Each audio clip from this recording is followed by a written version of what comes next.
Attendees are in listen-only mode. Welcome everybody. Welcome to the webinar for DNSW. We have Mr. Paramjit Bawa, Country Manager for DNSW Mumbai. We will be giving you a detailed presentation about developments in Sydney and DNSW. So, before handing it over to Mr. Paramjit Bawa, I would like to tell you, if you have any questions, we can take it after the presentation is over. You can either do the raise hand.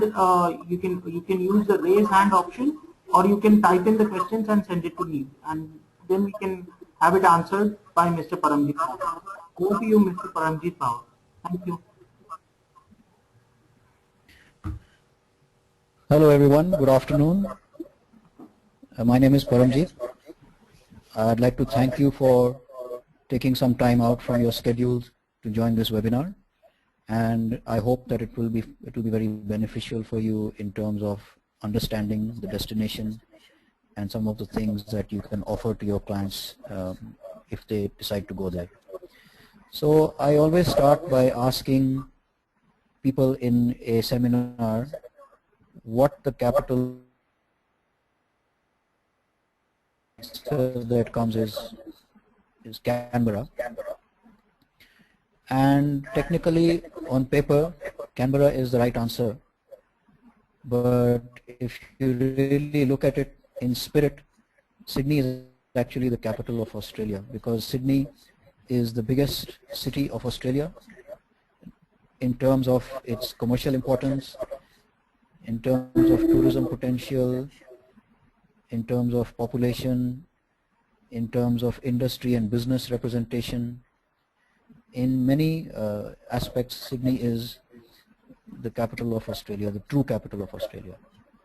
And in fact, it's not really the capital of only Australia, it's probably the capital of the entire Asia Pacific hub, because it's the most iconic city with some of the most iconic landmarks. So as we go through the presentation, you'll see some slides, and I'll talk you through some of the aspects as well. So where are we? New South Wales is in the southeast corner of Australia, and its capital is Sydney, as of course you will probably know. This is the oldest city in Australia, one of the most historical, with a population of just under 5 million. And it has the surrounding regions within New South Wales of the Blue Mountains, Hunter Valley, Port Stephens, and some of the other ones which you can see on the screen. We also surround the Australian Capital Territory on all sides, and Australian Capital Territory is like what we call the Union Territory in India, and Canberra is within the ACT. So it is surrounded by New South Wales, but it is technically a separate state. So many cities have landmarks. Paris has the Eiffel Tower, New York has the Brooklyn Bridge, in Italy you have the Leaning Tower of Pisa. In Sydney we have two of the most globally iconic landmarks in one city, and we're lucky to be fortunate enough to have the Sydney Opera House and the Sydney Harbour Bridge, both in one city. So even before I say anything, or even before anyone says anything about Sydney, the first thing that comes to mind when someone talks about Australia, forget about Sydney, will be one of these two icons.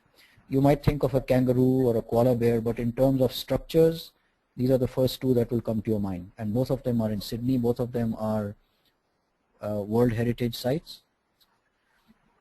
The nickname for the Sydney Harbour Bridge, the Australians don't call it the Sydney Harbour Bridge.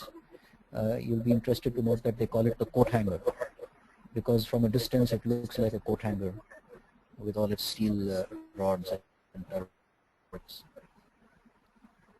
So some of the world famous icons: the Harbour Bridge, the Opera House, and the Opera House has several theatres inside where they have performances for drama, theatre, musicals, and there are tours of the Opera House that one can take. There are also tours of the Harbour Bridge. There are cruises around the harbour. So let's look at one of these. The first one is the bridge climb. They call it the climb of your life.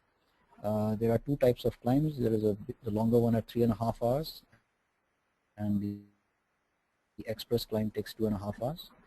Both of them take you to the top and then back down again, so you will get the full experience, but the express one is a little less strenuous for those who don't want to spend the whole 3.5 hours. So you can take these at several times during the course of the day, at dawn when the sun is coming up, during the day, then at twilight when the sun is setting, and then at night as well. The night climb is subject to weather conditions. The twilight climb is very popular with honeymooners because it's very romantic with the sun setting, and you climb up onto the bridge and you can go to the top and get your photograph taken. It's very popular with newlyweds. There are tours of the opera house. Even if you don't want to take in a performance or you don't have the time, you can do a tour and see what kind of facilities there are. There are some excellent eating and drinking options, some good restaurants there at the opera house, and also outside the opera house we have an area where they have concerts and theater performances in the open air, subject to good weather. So this is an experience that most people who travel to Sydney will take in while they're there. There are options on Sydney Harbour, all kinds of water-based activities. You can do a cruise of different kinds. There is a Sydney showboat which is run by a gentleman called Sudhir Warrior. A lot of people in the Indian travel trade know Sudhir quite well. He has a very popular product which is being sold in the Indian market. And then various kinds of cruise options, including a historical ship called a tall ship, which is an 18th century ship in which the staff will all dress up as in the olden times, the historical kind of dress, and you'll get a feeling as if you're going back in the 18th century while you're on that cruise. And you can also have a meal on board. So that's another option at Sydney Harbour. And then of course you have options like jet boating and parasailing and other kinds of water activities. The Sydney Tower Eye is about 250 to 300 meters high. It's the same height as the Eiffel Tower, and you can take a lift right up to the top. Now this is quite popular with Indian visitors because the Indian visitors tend on an average to be a little more laid back and don't want to do very strenuous activity. So this is very ideal because it takes you up in an elevator, and at the top you can go to the observation deck, which is indoors. You can go outdoors. They'll take you out onto the skywalk. It's a clear day. And then the 4D cinema experience is very popular with children as well. So you sit in the chair and it's like a aerial ride over Sydney, and you feel the vibrations in the chairs, and for example when it goes down to the water level you can feel the spray on your feet and on your face, so it's like a sense around experience in 4D. It's very popular with the children. So this is a very popular option for people visiting Sydney from India, the Sydney Tower Eye. Then you have seaplane and helicopter rides of Sydney. Again, these can be taken at different times of the day, and it offers a chance for really spectacular views of Sydney from overhead. And again, this is a very popular option for Indian travelers. Some new products in Sydney. You can have surfing lessons. You can go to Madame Tussauds, which opened last year in Sydney. That's right in Darling Harbour, almost next door to where the Sydney showboat starts from. I've already talked about the tall ships experience, and then of course you can have the Blue Mountains tours, wildlife tours, and helicopter tours of Sydney and also the surrounding areas of Sydney. They have a new tasting plate tour of the Opera House, which is basically an Opera House tour combined with a lunch or a dinner package. Sydney Seaplanes have some new packages for the Blue Mountains and the coastal parts of New South Wales. And one of Australia's biggest zoos is in Sydney. It's called Taronga Zoo. I'll talk about that a little bit more in a minute. So, exploring Sydney. There are several ways you can do this. One of them is the shuttle service, which takes you in anti-clockwise and clockwise directions and operates every 10 minutes in both directions throughout the day on weekdays and weekends as well. So this is a very good way to take in all the landmark sites of Sydney.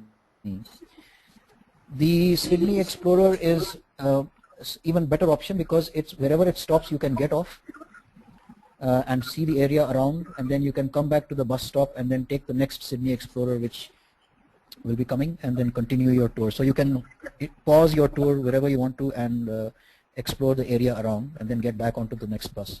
So this one has an open top deck on top where when the weather is good, that's the best way to see it. But even if it's not great weather and it's raining, you can sit in downstairs in the indoor section and you'll still get the full commentary from the guide and get to see all of Sydney in a really unique way. So this is also known as the hop-on hop-off bus tour, and most of the big cities of the world have this, and Sydney is no exception. And then what is Australia without its beaches? Sydney has two of the most popular beaches in Australia. The first one, which most people have heard of, is called Bondi, and the second one is called Manly Beach. And even if you're not interested in swimming, you know, a lot of we did some research recently which told us that a lot of Indians like to go to the beach and go to the seaside, but they don't actually want to swim. So there's many things to do at the beach even if you don't want to swim. You know, there's always something happening. There are sculpture shows, art exhibitions, there are sports tournaments going on, kids doing skateboarding and roller skating competitions. There are lots of lovely places to have lunch or have a coffee or a tea or a beer if the day is nice. And it's a really nice half day, or if the weather is good, even a full day excursion, which is quite popular with travelers to Sydney. Of course, also there are surfing lessons, which is a new product on Bondi Beach. And the surfing lesson doesn't take you out very deep into the water. It is just done on the shallow areas right next to the beach, the sand. So it's not risky at all. But it's great fun because the people who give you these lessons are very funny people who lace their lessons with a lot of humor. So that's again a very interesting option, especially for the younger lot. Lots for the family to do as well. We have the world's second largest aquarium at Sydney, which is the Sydney Sea Life Aquarium at Darling Harbour. We also have a mini zoo called the Wildlife Park, or the Wildlife Attraction at Darling Harbour as well. I talked about Taronga Zoo. Now Taronga Zoo is not on the mainland of Sydney. You have to take a 15-minute ferry ride from Darling Harbour to an island. And at Taronga Zoo there's a new product which is like a night safari like they have in Singapore. And you can also now hire a tent, a luxury tent, and stay overnight at the zoo, do the night safari, and then get your transfer back to Sydney the next morning after breakfast. The night safari is known as Noora Dia, which is an Aboriginal word. And it's a really nice way to take this safari at the zoo because you have an Aboriginal guide who will tell you how the Aboriginals treated their animals, and they will give you a tour of the zoo in reference to how the Aborigines look at animals and wildlife. Luna Park was built about 60 years ago, around the same time as the Sydney Harbour Bridge was being constructed, and it was originally conceived as a place for the workers' wives and children to be occupied while the workers were working on the construction of the Harbour Bridge. But after the Harbour Bridge was constructed, the authorities decided to continue with Luna Park, and today it is Sydney's most popular children's amusement park attraction, and it's still very, very popular with visitors from all over the world. I talked earlier about the Sydney Sea Life Aquarium. It's the world's second biggest aquarium, and you can see there more than 650 species of sea life. They have different kinds of exhibits during the year, which you might have to pay a little extra to visit, but the entry to the aquarium is free. This is the wildlife park at Sydney, at Darling Harbour. All kinds of species of Australian wildlife can be seen here. It's not a full zoo, but it is like a mini zoo, but all the animal species are there. In case you don't have time to visit Taronga, you can take in the wildlife park at Darling Harbour. Already talked about Taronga Zoo, talked about the night safari tour and the Aboriginal guides which will take you around. This is the biggest zoo in Australia and one of the biggest zoos in the world. And in the bottom left-hand corner, you can see an image of the luxury tents which you can hire for an overnight stay. The views of Sydney from the zoo are absolutely spectacular. I've already mentioned Luna Park. So this was opened in 1935 when the Harbour Bridge was being constructed. Sydney has its fair share of museums and art galleries. So for those of you who have customers who are inclined towards art or natural history or maritime history, there are all kinds of museums for different interests. And these are very interactive state-of-the-art museums, and so children also enjoy themselves when they go here because there's lots of computer technology being used inside these museums to make them interactive. And we are Indians, we are the biggest shoppers, among the biggest shoppers in the world. We love to shop. So Sydney has all types of shopping options available, right from the big brands, the big global brands, they're all there, to typically Australian brands.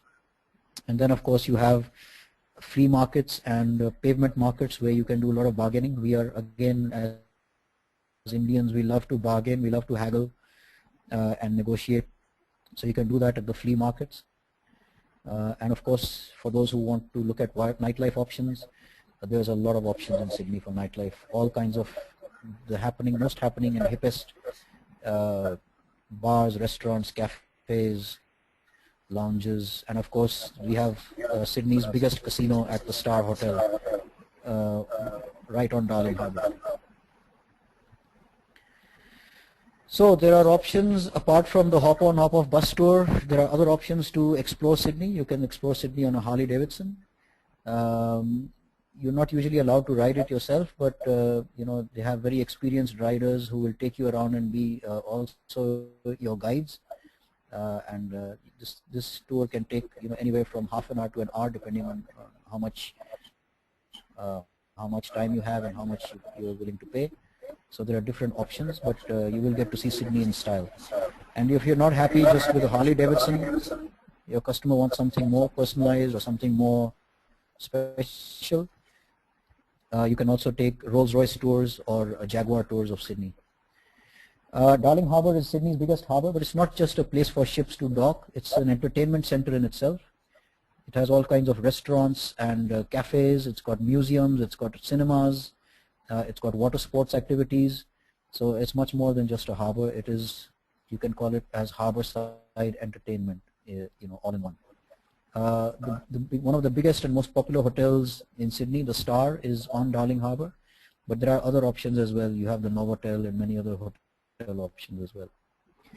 This is a unique product in Sydney. It's the Sydney Fish Market, the second largest in the world again, where if you go, you have to go very early in the morning, around dawn, but the experience is really worth it because you see the catch as it's coming in from the sea, and you get to learn how they treat the fish and then how they hold the auctions for the wholesalers and the restaurant owners to come and buy from there. And all kinds of fish are on auction.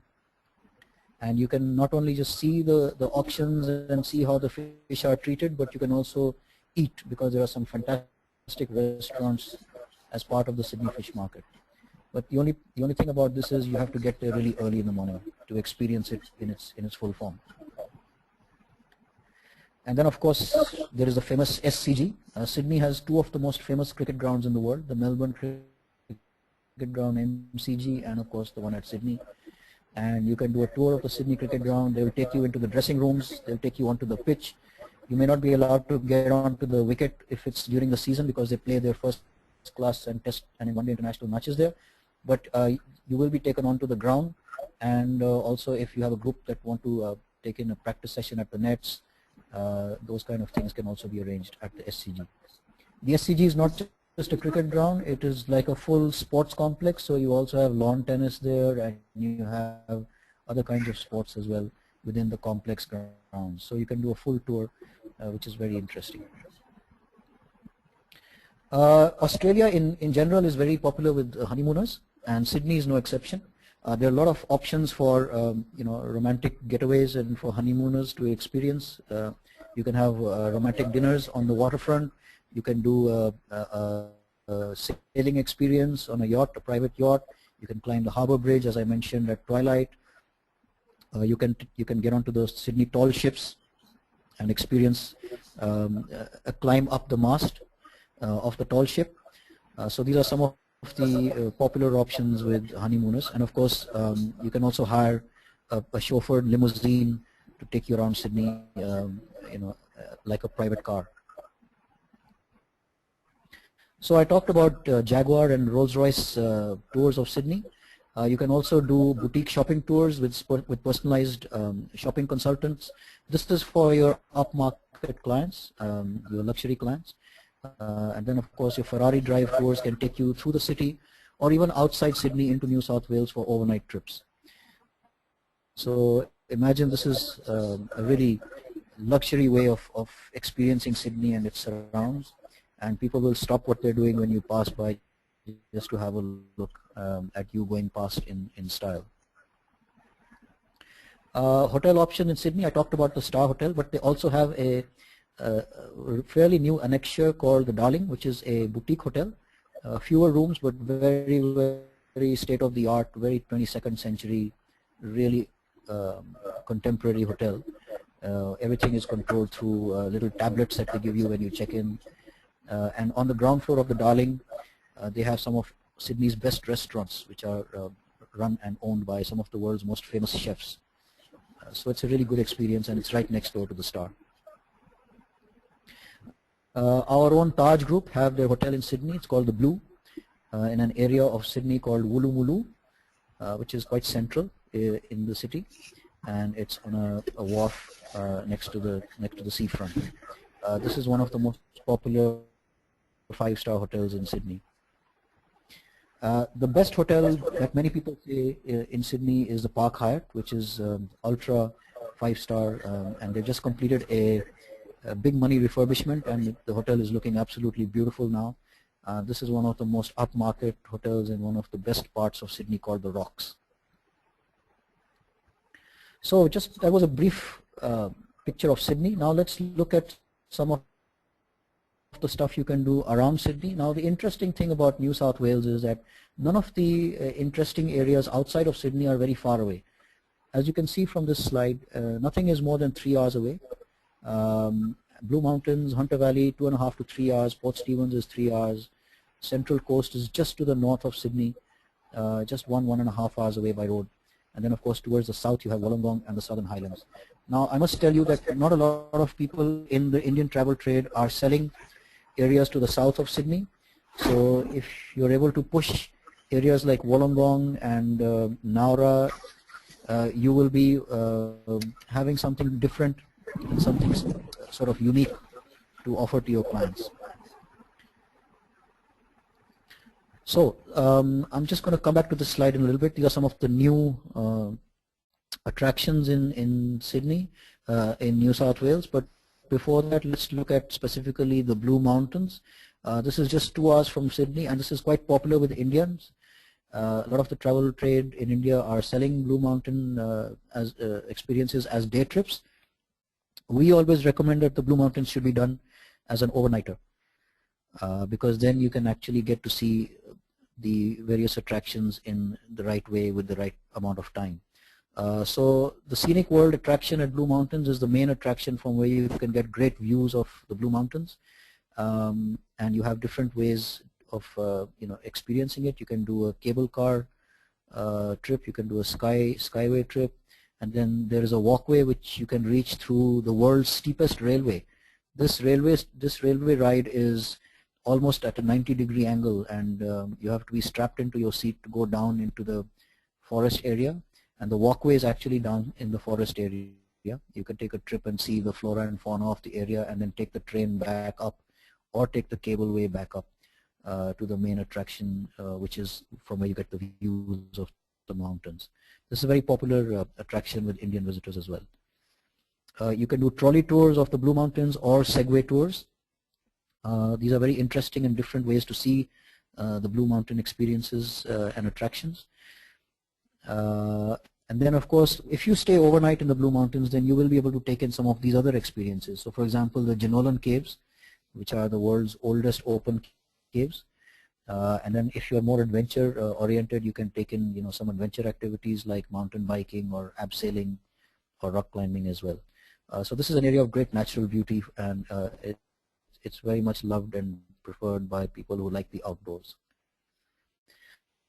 Lots of shopping and dining options in the Blue Mountains. The two main towns of Blue Mountains are Katoomba and Leora. But the shopping here is more of the typical Australian products and handicrafts and artifacts, not so much the global brands. But very, very quaint shopping areas and eating areas as well. Katoomba also has an Aboriginal center where you can have an Aboriginal experience, which is quite unique. It's known as Warada, and this was opened up just last year. It used to be there before also, but under a different name. So here you get to interact with actual Aborigines who tell you about their way of life and their music and their dancing and their food and their traditions and their cultures, which is a very interesting experience. And that's in Katoomba village. I always say to people that, you can stay at a 5-star hotel, with as much luxury as you want, but a 5-star hotel is a 5-star hotel wherever you go in the world. It could be anywhere. But if you really want to experience how the locals live, then you should try staying at a farm or try staying in a B&B.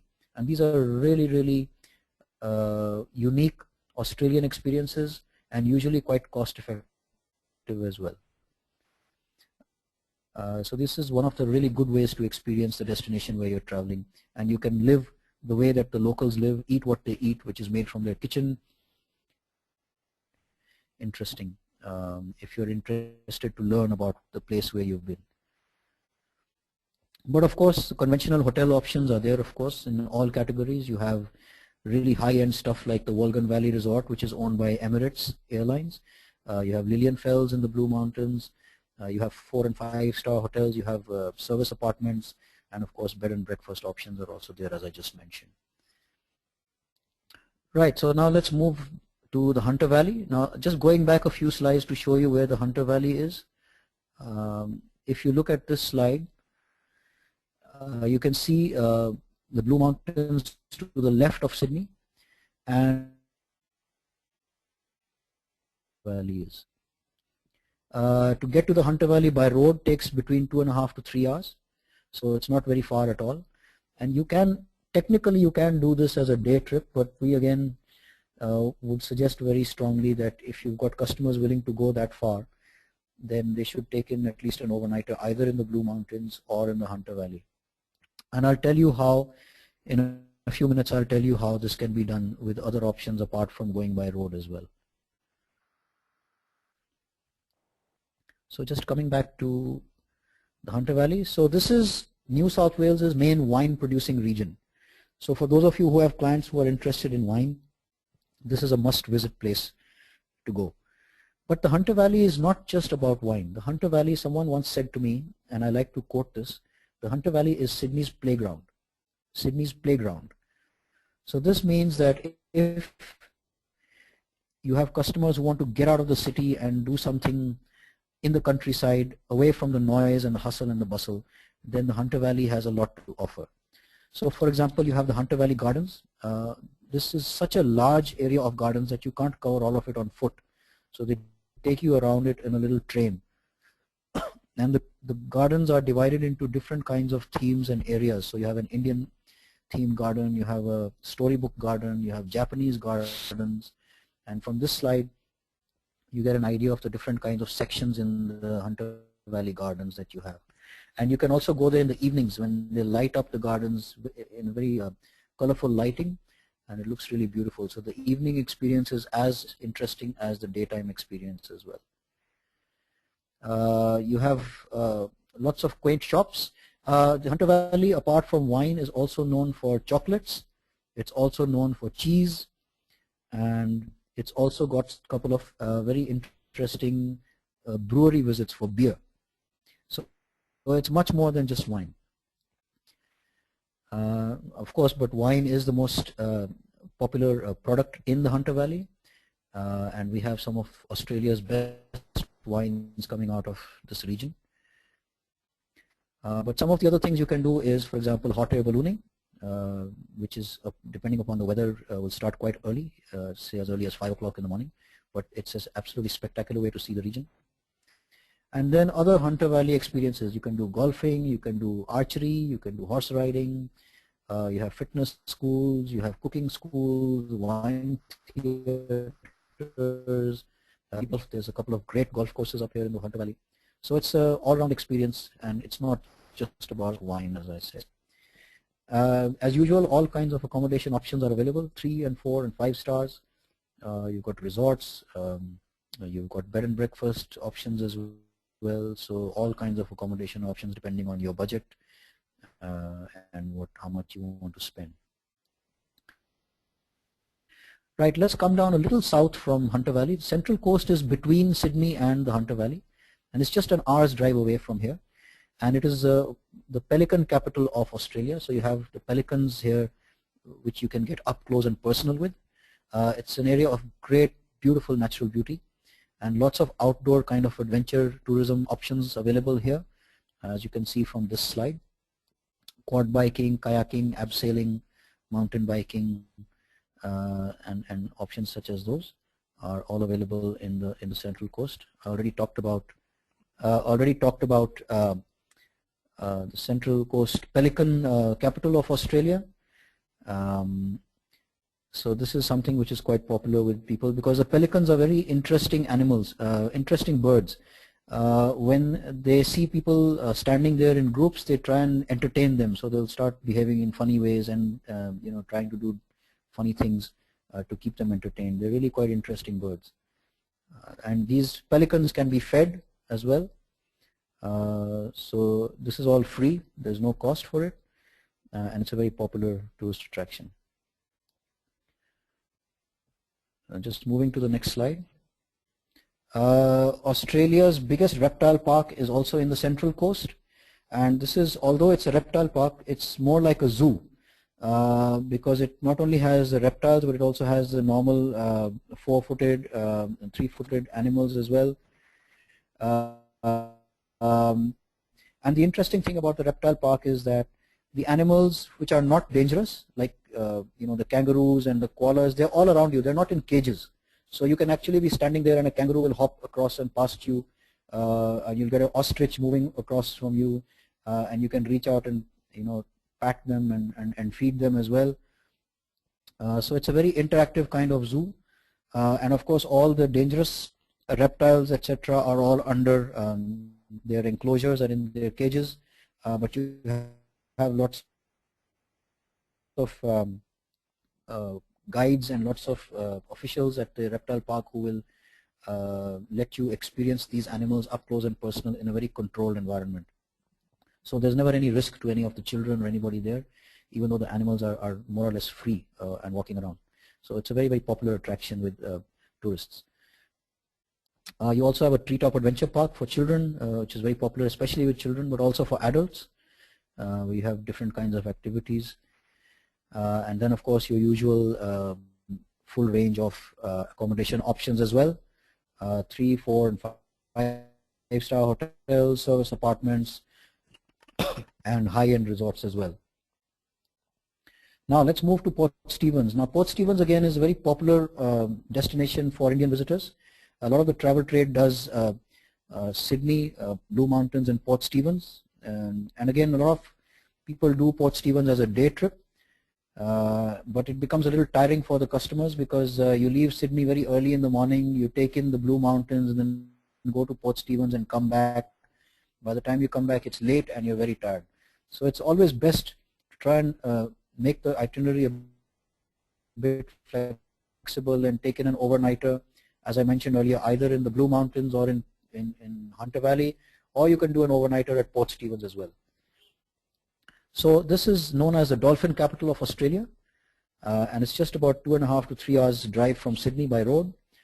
So not only do you have all the water-based activities like your parasailing and your hang gliding, etc., you can also do dolphin cruises.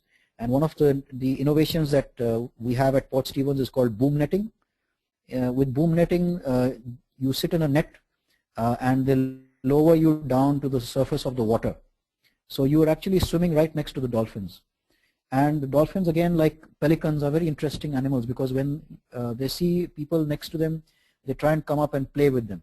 So you'll get the dolphins, swimming along with you, and it's perfectly safe because you're in a net you're not actually in the water without any protection. So this is very, very popular as an option to do your dolphin watching. If you have a little bit of time, then they take you out into the deeper water for a longer cruise, and there you can get to see whales from between May to November. And of course, there are also Indian food options if you've got a big group going, but there are always lunch options on board the cruise boats. Right next to the beach, you have sand dune tours. Now, you would usually associate these with the Middle East destinations like Dubai, but you also have sand dune tours on four-wheel drive vehicles in Australia as well, right next to the beaches.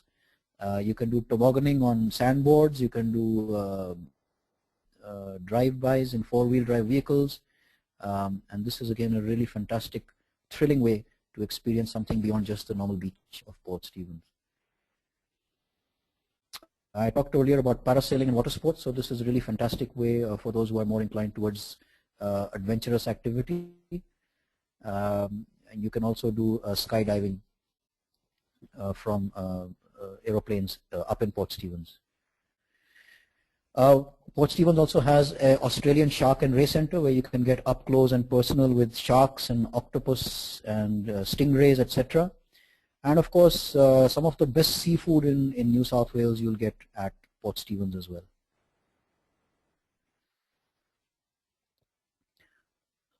Again, all kinds of accommodation options are available for whichever kind of budget you have for accommodation, right from 3 to 4 stars to service apartments to high-end resorts as well.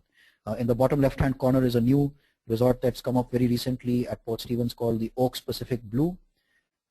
This is a really interesting resort because it has a meandering pool, and the pool water will go past your little cottage or your villa, and you can step out of your room and step right into the pool from outside your door. So just moving to the next slide. Now we're moving a little north. North of Port Stephens is an area of New South Wales which is not much discovered by the Indian outbound segment. Most people feel that there isn't enough time to take this in because you have a limited number of nights which you want to spend in Australia, and you want to do 2 or 3 cities. You want to do Gold Coast, you want to do Sydney, you want to do Melbourne. So where's the time to do places like Byron Bay, etc. But I will explain to you in a few minutes how you can actually fit this in, because it's really worth watching.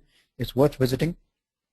It's one of the most beautiful parts of New South Wales, and not only is it picturesque and scenic, but in terms of nightlife now, it is one of the most happening places in New South Wales, with some of the most upmarket and popular nightclubs, restaurants and bars which are in Byron Bay as well. So this is a very interesting part of New South Wales which is largely undiscovered. There is a resort at Byron Bay known as the Byron, and the management there is very keen to get visitors from India, and they've told me that if I know of any groups coming from India, then if I let them know, they can put together special offers for the India market, because they really want to attract more Indian visitors. Lots of things to do in Byron Bay. As you can see from this slide, there is shopping, there is water activities, there are restaurants with great seafood, you have skydiving, you have kayaking options as well. So it's a really great place for people who love natural beauty and the outdoors. Fantastic area. Again, all kinds of accommodation options are available. So you can take your pick of whatever suits your budget. And some of the big global brands are there, but also some of the boutique Australian brands will also be there. Okay, now we're moving south of Sydney. From the north, we move to the south of Sydney, and you take the Grand Pacific Drive, which many of you would have heard of, and there's an image there on the screen. And you just drive for 45 minutes to 1 hour down from Sydney's central business district, and you'll reach Wollongong in the southern surrounds. Again, an area of great natural beauty, and again, options to explore this region. You can take Harley-Davidson rides, down to Wollongong, and you can do skydiving, and you can do biplane rides. Hang gliding is not very popular with Indian visitors, but there are some who would like to try it. So there are great hang gliding options at Wollongong as well. You have one of the largest microbreweries in Australia in Wollongong, and including one beer that they specially make only for women. You have, this is a new product called the Illawarra Flight Treetop Walk, where you have a walk, about half a kilometer's walk at the highest level of the trees. So it's actually like you're walking on top of the trees, and the views are absolutely fantastic, as you can tell from that slide at that image at the bottom of the screen. So this is a new product which is quite popular already with tourists from around the world.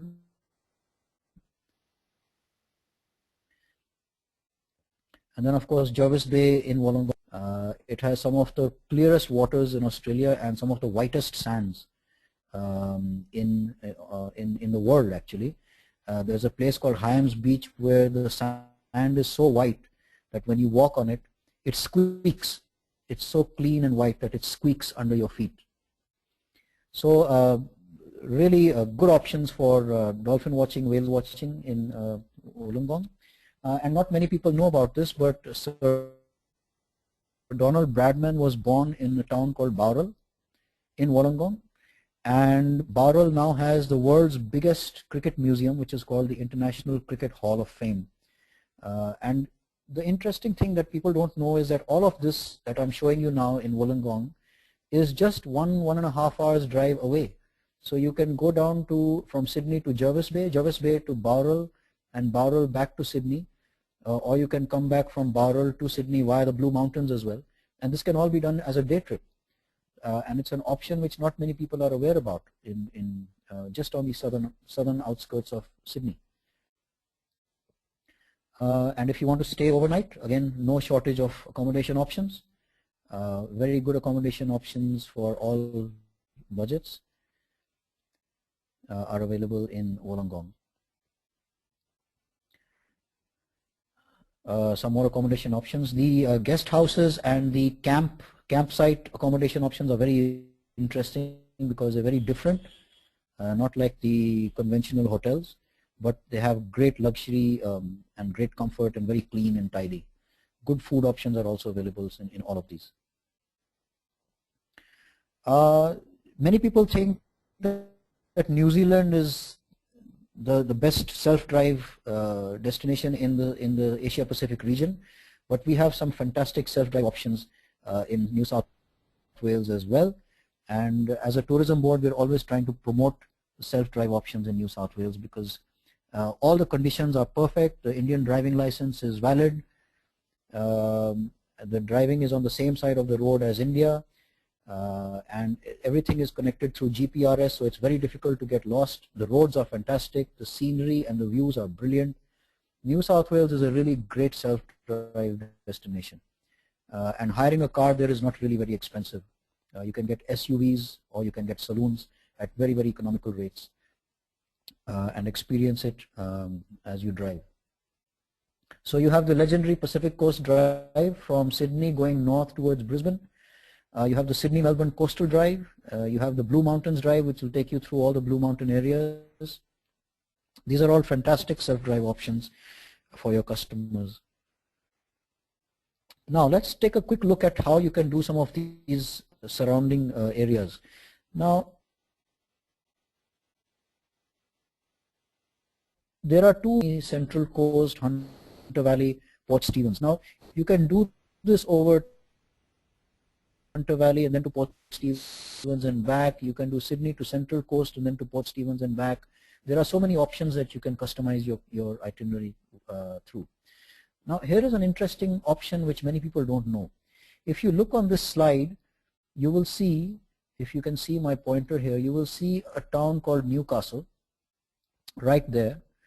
And Newcastle is actually the twin city of Port Stephens. So you can't see Port Stephens on this drawing, but Port Stephens.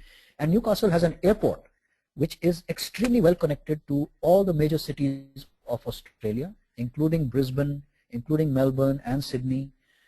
And what I say to people is that let's say you have 9 nights for your customers and they want to do Queensland and Gold Coast, they want to do Sydney, they want to do Melbourne, but there's no time to fit everything in.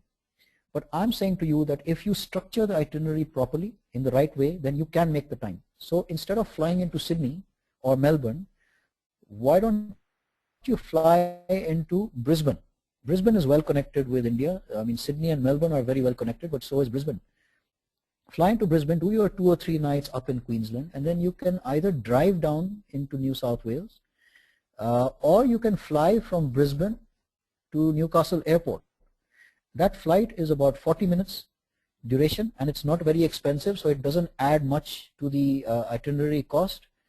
And there are flights from Brisbane to Newcastle Airport almost every half an hour to 40 minutes. So it's connected throughout the day. Now what happens is that if you fly into Newcastle, the flight will only take 40 minutes, but Newcastle Airport opens up all the Hunter Valley area, it opens up the Port Stephens area, and you get a full day to experience all of that, and you can even stay an overnight, and then the next day you can take a flight from Newcastle to Sydney, which is again a half an hour flight, only 30 minutes, or you can drive down if you have the time, and it's only 3 hours from Newcastle or Port Stephens to Sydney, as you saw earlier. So suddenly all these areas can be fitted in, and then when you get into Sydney, you can still do your 2 or 3 nights, and you will still have 2 or 3 nights to spare, which you can spend in Melbourne or any other part of Australia that you want to visit. So if you structure it in a sequence, going from north down towards Sydney in the south, and then south even further towards Melbourne, or you can do it in the reverse way.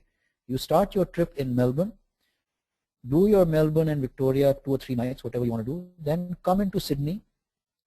You can do an overnighter at the Hunter Valley or Port Stephens, or you can do an overnight at Blue Mountains, and then move north towards Queensland, take in your Gold Coast Queensland experiences, and fly out of Brisbane.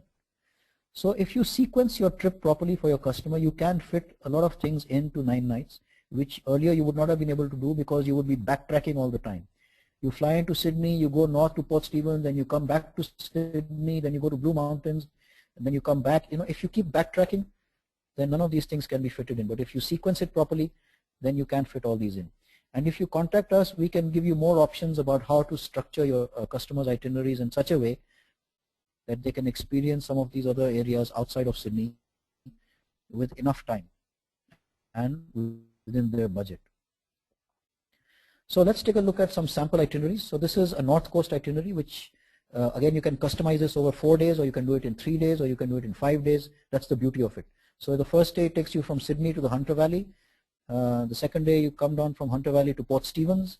On day 3 you can do Port Stephens to Central Coast, or you can come straight back to Sydney, or you can even come back via the Blue Mountains. So there are many ways to customize this northern itinerary.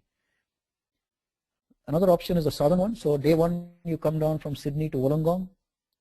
On day 2 you do Wollongong Jervis Bay, take in Bowral at the International Cricket Hall of Fame, and then you can come back from Bowral straight to Sydney, or you can come back via the Blue Mountains. So you can do this itinerary either in 3 days or 4 days or even 5 days if you want.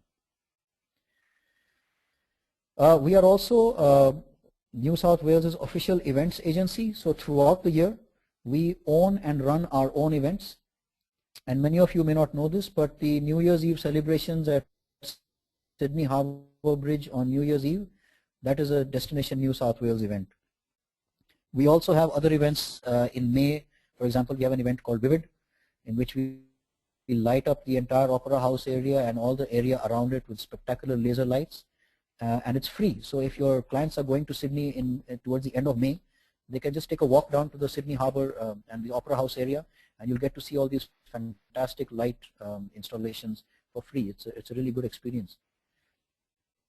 So there is something happening in Sydney and New South Wales throughout the year. We have our own events, and these may be in the area of sports, it may be in musicals or theatre, it may be in food and drink, it may be with competitions, it may be all kinds of different areas of activity, and we have festivals or events running throughout the year. So if you have any clients with some special interests, for example, if you have clients who are interested in cars, we have the Top Gear Festival, which is held in March in Sydney every year, just before the Melbourne Grand Prix race. And you can throw in a visit to the Top Gear Festival for your clients, and they will appreciate it much more that they were able to get this great value addition during their trip to Sydney. So you can, if you'd like to have a calendar of activities or events that we run throughout Sydney and New South Wales throughout the year, please do get in touch with us. So finally, just to let you know about the contact details, we have myself and my colleague Pooja Razdan. We are available on email, and if you just drop us an email, you'll be able to get our contact details on telephone as well. So we're just an email or a phone call away, and we promise that we will always respond to your emails and always respond to your phone calls. Do contact us for any support you need in terms of images, videos, itinerary options. If you'd like us to put you in touch with inbound tour operators in New South Wales who can manage your groups or your FIT clients on territory, we'll be happy to introduce you, and any other kind of support that you might need. So with that, I come to the end of my presentation. I'd like to thank you very much for taking the time to join in, and I hope that it was useful. Of course, this is only very fundamental, basic information.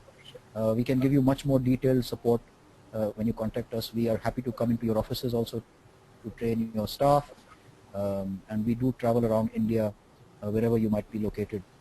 So we're happy to meet with you face to face as well and give you much more information. Thank you very much. Thank you, Paramjit. We've got some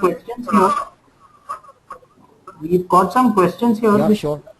Yeah, first one is we would like to know what is typically an NSW itinerary. What would be a typical NSW? I think if you go back to the slides which I was showing a little earlier, those are examples of typical NSW itineraries. Let me see if I can take you back to one of these slides. Here, these are typical NSW itineraries. So as I said, this can be customized over 3 days or 4 days or 5 days.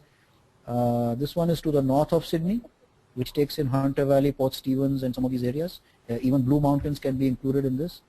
And this one is to the south of Sydney. Again, it can be with or without Blue Mountains. And these are examples of your typical New South Wales itineraries. We can give you much more options if you contact us. These are only 2 indicative options. Okay. The second question we have is what are the fun things for kids in Sydney? Right, there's a lot of fun things for children in Sydney to do. So for example, I talked about Luna Park for very young kids, which is the biggest amusement park in Sydney and one of the biggest amusement parks in Australia actually. Then you have the zoo options at Darling Harbour and also at Taronga Zoo. You also have at Darling Harbour and the areas around Darling Harbour, you have lots of interesting attractions for children. So for example, you have amusement arcades, you have interactive play areas. So children have a lot to keep themselves busy in Sydney. When you go on the cruises in Sydney, some of the cruises run by companies like Captain Cook Cruises, which start from Darling Harbour, they have special areas on their ships, on their cruise ships for children as well. So there's always options for children wherever you might go in Sydney. Australia is a very children-focused society, so they make sure that wherever children might go with their parents or with adults, there is something or the other to keep them busy.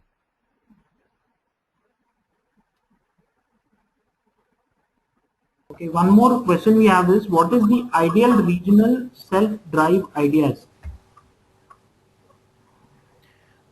Okay, again, if you look at the slides I'm currently showing you, both of these options, just to give 2 examples, and there are many other examples, but just to give these 2 examples which are on the screen in front of you, these can both be done as self-drive options. If you look at the current screen, you can drive north to Port Stephens and even beyond Port Stephens to Byron Bay by road, That's a great drive. It's a fantastic drive. You can do it again over 3 or 4 days or even 5 days. I have done it myself, and it's some of the most spectacular scenery you will see on the way. And if you look towards the southern, the lower part of the slide, you can see the Grand Pacific Drive, which goes from Sydney towards Melbourne. And that's again a really fantastic self-drive option. So these are just two examples of some really good self-drives. And then we have some very excellent self-drive options which will take you up into the Blue Mountains and back. So that's another option which is quite popular. And it's very, very easy to do self-drives in Australia. As I said before, the Indian driving license is valid. The driving is on the same side of the road.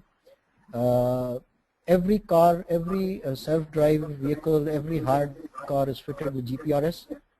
And Australia has one of the most advanced GPRS systems in the world. So it's very, very difficult to get lost. Everyone speaks English. All the road signs are in English. And hiring a car in Australia is not very expensive. They want to know, do you have a special accommodation for students who are visiting as tourists? There are certain inbound tour operators in New South Wales and Australia who have special product offerings for students and backpackers, and we'll be happy to put you in touch with them if you have clients who are interested in that kind of travel. Okay. Do you have any more questions? I guess we don't have any more questions, Paramjeet. So thank you very much, and thank you people for attending the webinar. Thank you everybody. I hope you found it useful, and please do contact us for more information. We're just, as I said, a phone call or an email away. Thank you very much and have a good day. Paramjeet, if you can just put the last slide so people can just have your details in. Sure. Just 1 second.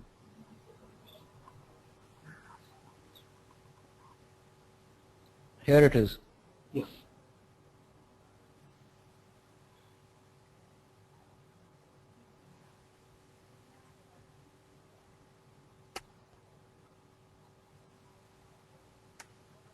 Thank you, people. Thank you everyone. Have a good day.